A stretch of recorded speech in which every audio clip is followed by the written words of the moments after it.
All right, so we were talking about attitudes to sin and the need for us to adjust to look at our attitudes to sin at least. So we need to understand that beliefs drive our attitudes to sin. And when we say beliefs, we're talking about the beliefs that we have about morals, the beliefs we have about our values, and the beliefs that we have about our faith. In other words, what we believe to be true and what we believe is not true. These kind of beliefs drive our attitudes. So while today we're going to be examining our attitudes, later in the group we're going to be examining the motivations for our attitudes. It's very interesting how you can talk about sin without actually talking about sin. So you miss out the most important thing, which is, what sin is, and skip straight on to the motivations and attitudes behind sin.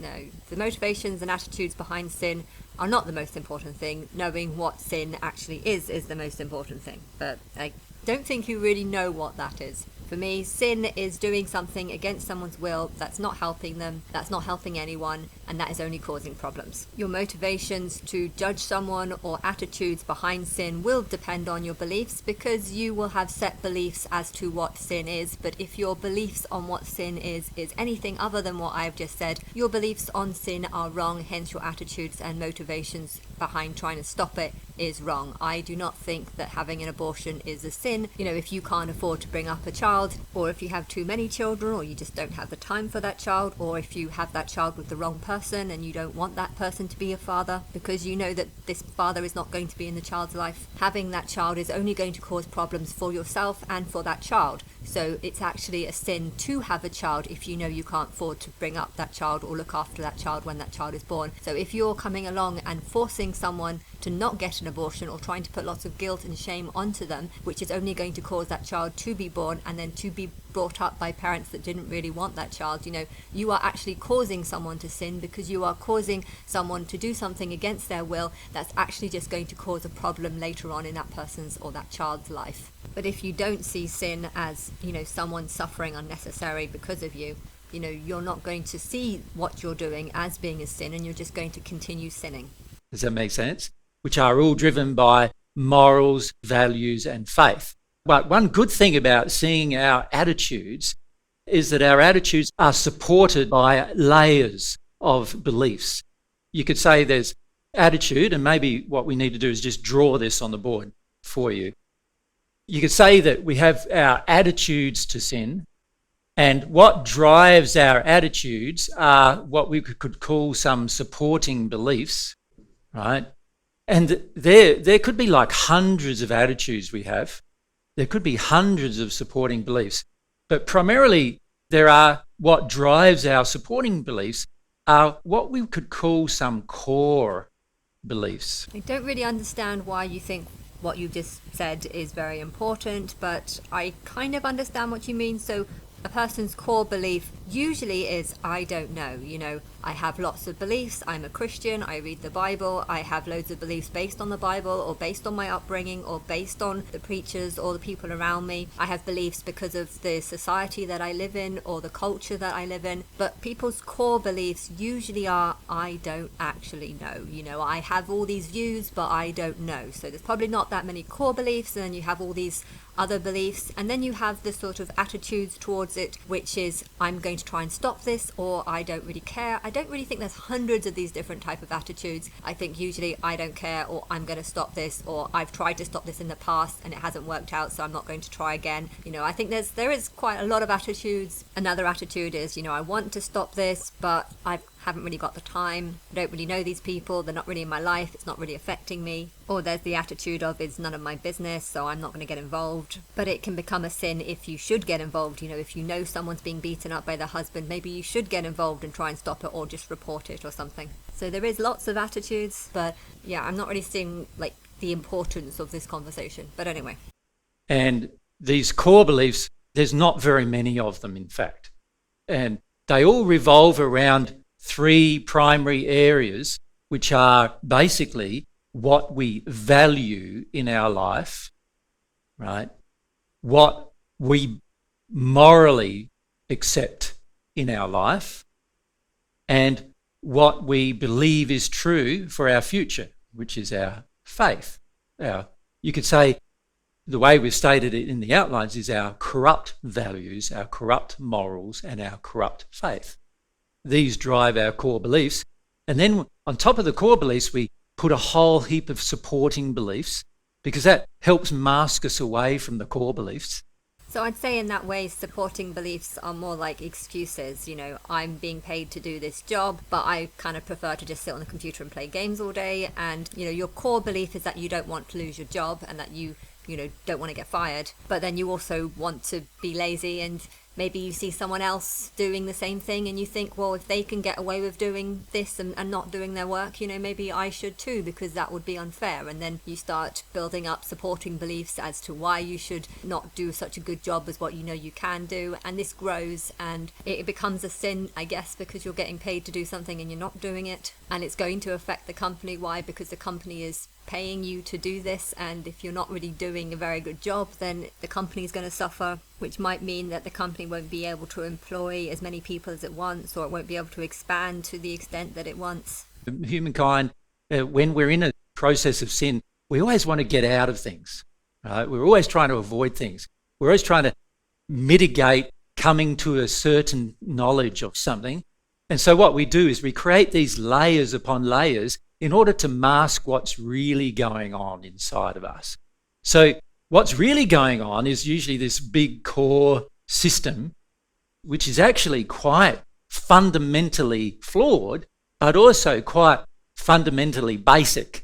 I think what you're referring to is selfishness, the need to put oneself first, the need to do what's best for you and only you. If someone else is doing a bad job and is having a better time not doing a good job, you might tend to think, I want to do that and it's unfair if he can do it and I can't. And therefore you start having wrong beliefs, because it's like, well, actually doing a good job might actually help you ascend further and get higher up in the business. But if the people around you are not appreciating you that much, you might start using excuses for not doing such a good job, because you're noticing that people around aren't actually appreciating you for doing a good job, and then you kind of become lazy. But I think a lot of people can be very selfish and just think, I'm going to do what's best for me and not put others first. One of the reasons why they would do this is when they feel hurt, used, abused. They try to defend themselves by thinking, from now on I'm just going to do what's best for me. But this attitude can be quite negative when working or when doing things or being in a job where you need to think about others and put others first.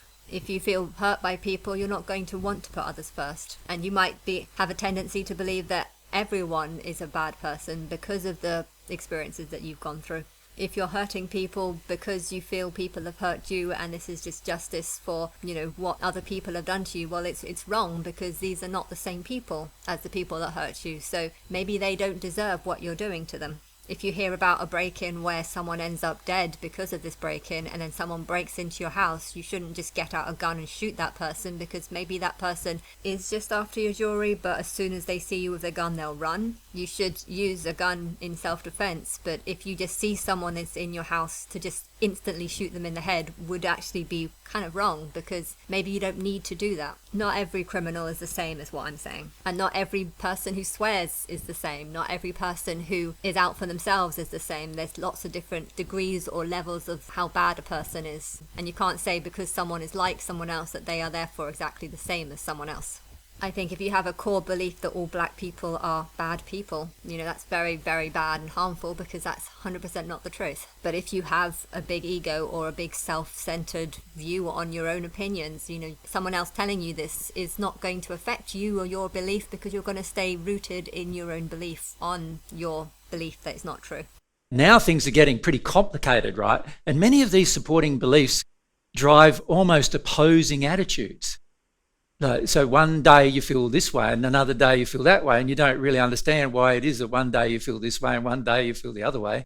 I think that's more to do with mood.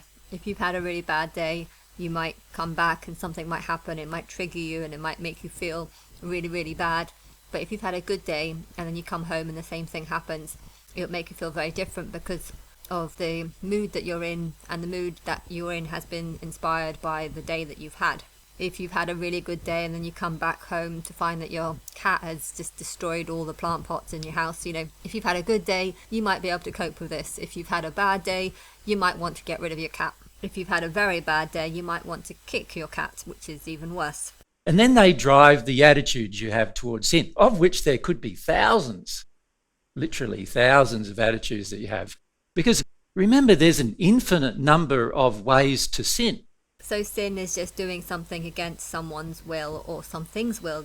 Animals don't like being hurt or tortured or hit by their owners. If they do something wrong and you do, attack them because of it, that is a sin because they probably didn't deserve that. It's fine to punish them because they might deserve that, to know not to do it again, but you can take things over the top. And it's the same with humans. You can punish them by saying, I'm not going to talk to them this week, or you can punish them by saying, I'm not going to talk to them, and then going behind their back and bitching to lots of different people so that lots of people have a negative view of that person. It's a sin because you're doing something against someone's will that they don't want you to do, but you don't recognize it as being a sin because you think you're doing the right thing by warning people of that person's faults. But maybe you're just setting them up to be bullied by other people.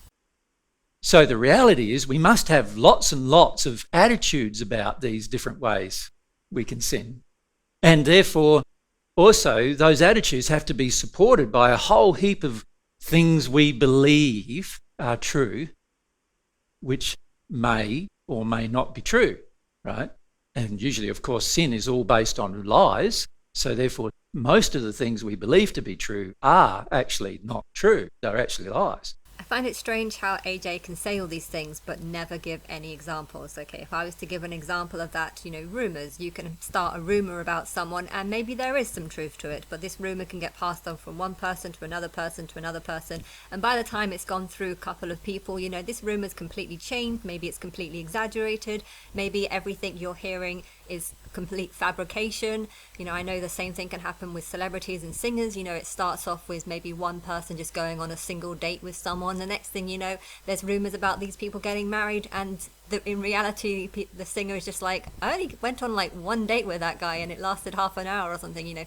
This is an example of rumors spreading and changing, and people don't think that they are sinning or saying something that's not the truth because they don't know what the truth is. They're just promoting lies as truth. Now, okay, a lot of these things aren't really sin because it's not really harming someone, but there are loads of cases where things can get exaggerated or blown up. If you're spreading a rumor about someone that's not nice, like say you're spreading a rumor that they started off in the porn industry or that they were a street hooker or something, these are rumors that people don't want to be going around, especially if they're not true. And even if they are true, they still probably wouldn't want them going around. And someone being maybe hit by someone can turn into, they were being regularly abused by someone, when really it might have just been one or two cases that went too far and they knew that they were in the wrong, but it's been, blown up to make out that it's something that it wasn't. To assume that you know the truth and that you have the right to gossip and spread rumors that damage that person's career or, affect people and turn the public against them,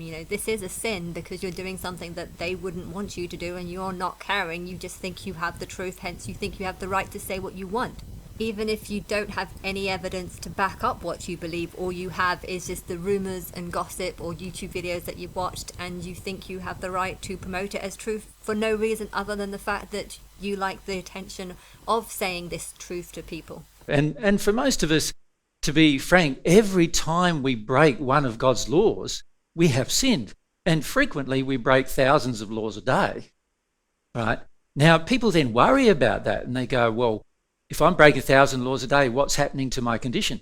Well, your condition, which is your current condition, is exactly what it is right now, breaking thousands of laws a day. And the pain and suffering you're having right now is the pain and suffering you will have while you break the thousands of laws a day. It's not going to get worse unless you try to break even more laws, right? And frequently we do try to break even more laws. What the hell are you trying to teach people? I bet people in the audience are just thinking, what the fuck are you going on about? What are these hundreds of laws that I'm breaking every single day? How are you saying things like this and yet not explaining what these hundreds of rules are? I'm pretty sure people don't think at the end of each day, oh my gosh, I've just sinned 100 times today. I really doubt they're thinking that. I have no idea what you're saying. I have cut out a little bit of your speech because it's repetitive and you're not saying anything. But yeah, it's weird how you're promoting rubbish and yet you think this is helping people. Like, a person who has never murdered, once an opportunity comes to murder, decides to murder, right? So they've made a new decision, some decision that they haven't made before, to sin again, but this time with more severity, then naturally your condition will get worse. But for most of us, we are sinning in the same ways every day, right? So our condition's not getting worse.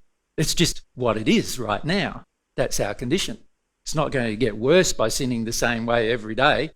I have no idea what you're talking about. Sin is doing something against someone's will. Now, technically, everyone in the world is doing something against God's will. Why? Because God is living on earth in Birmingham, wanting people to contact her, wanting people to talk to her, literally through a literal form, not through the heavens or through prayer. But I literally want help and I'm not getting it. So yes, everyone is sinning every day because they are doing something against my will, which is ignoring me and acting like I'm not here, or perhaps people are watching my YouTube videos and are just moving on, not paying any attention to it. They're looking at the small number of hits that I'm getting on my videos and they just have no interest in wanting to help me or denying me. You know, this is happening every single day. But as for the people in your audience, you know, I have no clue if any of them know about me, and I don't think they do. So it's not really a sin because they don't know about me. I think maybe you're prophesying something that's going to happen, you know, when I'm first exposed as being Christ. But the thing is though, when I am exposed as being Christ, I probably won't actually want to contact them. But yeah, are they going to accept me as the real Christ, or are they going to follow after you? Well, honestly, I think your audience is a little bit stupid. And as for the sinning thousands of times a day comment, I wouldn't say this about the average person, but I would say this about the average preacher, because the average preacher sits in front of an audience of people saying, you know, God thinks this, and let's hear what God has to say, and then referring to things in the Bible, which is not what I'm saying. You know, the average preacher sins against God thousands or hundreds of times a day because most of the things that they preach are about, you know, this is what God thinks, and it's not what God thinks. This is not what I want them to say. This is not what I want them to do. And I think a lot of things that they preach is actually harming people. So if you want to know who are the ones who are sinning, I would say it's the preachers, not necessarily the audience. Because remember, in our previous discussion, we can see that sin is the feelings inside of you that drive the actions. Does it make sense? So when I say we commit sins, I'm really saying we commit sinful acts every day. The sin remains the same inside of us, doesn't it, until we release it. Okay, I'm going to give up on this video because you're just talking nonsense. I am finding this conversation very, very uninteresting. I'm getting bored, and I think your audience looks as unimpressed as me. And so today you might have an attitude that it's okay to do a certain thing and it happens to be wrong from God's perspective. And then if you don't change that today, then tomorrow you'll have the same attitude probably, right? So if I have many of the attitudes and beliefs listed in the presentation, and you've seen in your outline, and I think we might have added a few more since even, then I am sinning and yet ignoring the fact that I'm sinning. So, you know, this is what we're trying to do. We're trying to go here and say, here's my attitudes.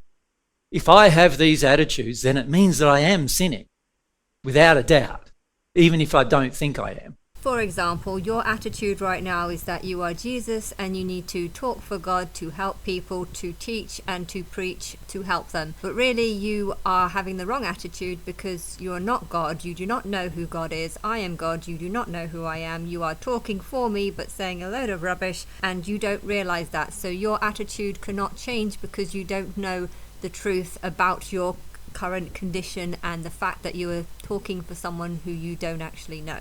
And if you want to know more about this discussion that he's had, well, it goes on for about an hour. He just talks and talks and talks, and I've given up on it because I'm not seeing any real preaching or real truth in it. All he really does is try to tell the audience that they're all sinners and they're all sinning thousands of times a day and they can't change because their sin is ruled by their desire to sin, and the only way to not sin is to get rid of your desire to sin. But he doesn't actually explain what sin is because he thinks that sin is the desire to sin.